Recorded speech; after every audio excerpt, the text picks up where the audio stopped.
Hello বন্ধুরা, এখন আমি এসেছি ছাদে। চলো দেখি, নতুন দিন নতুন ব্লগ শুরু। এখন কি হচ্ছে দেখি ছাদে। এটা কি? এই যে গাছের সব ফল ভিজানো আর সবজি ভেজানো, ফলের কলার সব এগুলো দেবো। যে নিয়ে নিলাম, এবার গাছে সব দিয়ে দেবো। এটা আমার বানানোই থাকে জল। ওই যে ফল ভেজানো সব কলা, সব রকম ফলের খোসার ছিলকা, সেটা ভিজিয়ে রেখেছিলাম, এগুলো গাছে দিয়ে দিচ্ছি। এটা এর জন্য অনেক ভালো, গাছের পুষ্টি পায়, অনেক ভালো হয়, ফুল ফল সব ভরে যায়। তো অল্প অল্প করে দিয়ে দিই, যে সব দিয়ে দিচ্ছি। এই দেখো কুমড়ো গাছ হয়েছে আমার, দেখো কুমড়ো গাছ, এটা লাল শাক, এই যে বেগুন গাছ হচ্ছে আরও।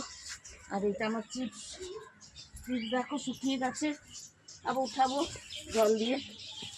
সব শুকিয়ে গেছে, সকালবেলা দিয়েছিলাম, জল দিয়ে নিই। একটু একটু করে সব গাছেই আমি দিয়ে দিচ্ছি। এর জন্য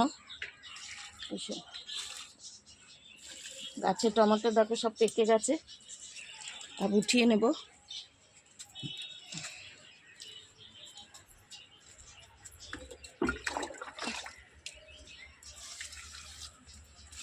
এটা আমার কড়ি পাতা গাছ, টমেটো গাছ, এই বেগুন গাছ, এই যে বেগুন ঝুলে আছে দেখো, এগুলো হচ্ছে এখন।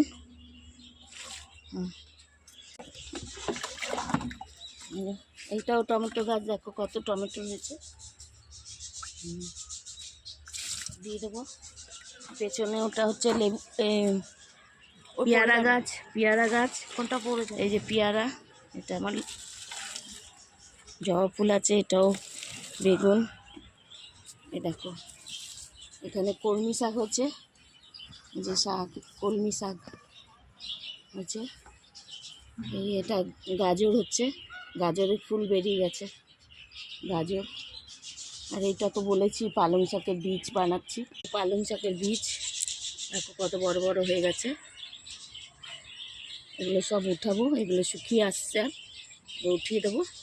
দেখো আমার গোলাপ গাছে গোলাপও এসে গেছে, ছোট্ট গোলাপ ওই যে পেছনে, আর ওখানে। বলো। এটা দেখো চিপস বানিয়েছি, শুকিয়ে গেছে। এটা আমি নিজের থেকে ঘরে বানিয়েছি, আলু সেদ্ধ করে করে এবার সকালবেলায় শুকাতে দিয়েছি, শুকিয়ে গেছে। এবার উঠিয়ে নেব। আর একটু আজকে তো কম